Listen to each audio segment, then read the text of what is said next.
Alright, next up is Love Happens, and much to nobody's shock, unless you live in a cave, this is pretty much written word for word, no, actually letter for letter, from the Chick Flick Cliches Handbook. Cliche 1, Jennifer Aniston's in it. No, I'm just kidding. Well, she is in it, but Jennifer Aniston is a florist that says some quirky words. Yay. Aaron Eckhart, 1 year removed from his awesome performance in The Dark Knight, is a self-help Tony Robbins type motivational speaker who can't follow his own advice. It's cliche number 2. Cliche number 3, I'm lost and can't find myself dialogue. Cliche number 4, we get the best friends. Judy Greer is the very definition of I'm here to lend advice that really just doesn't matter at all and try to be clever even though I'm not. At least Dan Fogler was funny as Eckhart's agent, and he gets the only, I repeat, only good scenes in this film. Cliche number 5, broken people meet and are meant to be. Aww. Cliche number 6, they bicker at each other.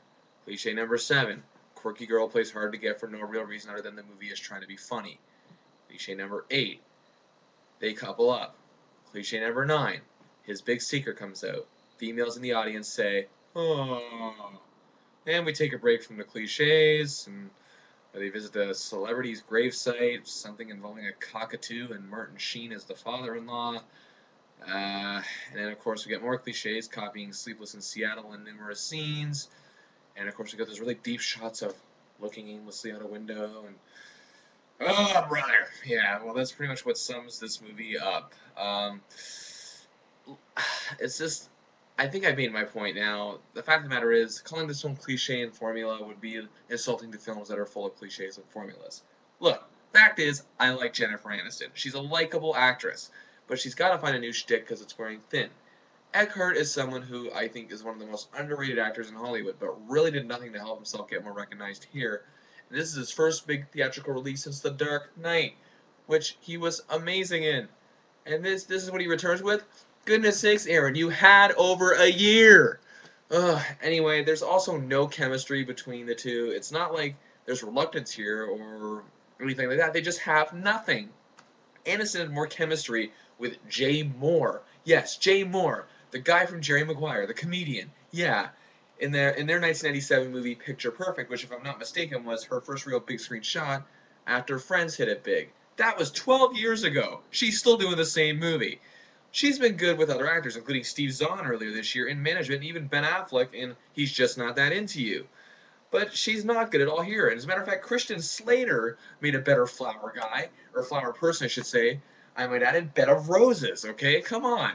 Martin Sheen, like he's been doing so often lately, just phones it in as the father-in-law, yada, yada, yada. And if I've offended any women out there, all I have to say is, oh well. Rather than spending $10.50 on this film, you could have just stayed home and dug out a Matthew McConaughey film that has the exact same things in it, or P.S. I Love You, or whatever. Listen, I've said it time and time again. I have nothing against chick flicks, and you may think I'm being biased, but the fact of the matter is I'm not. I loved films like A Walk to Remember and The Notebook, because those films, they took those formulaic cliches and gave them substance and originality. They gave us characters with chemistry, good actors, and gave us something to care about.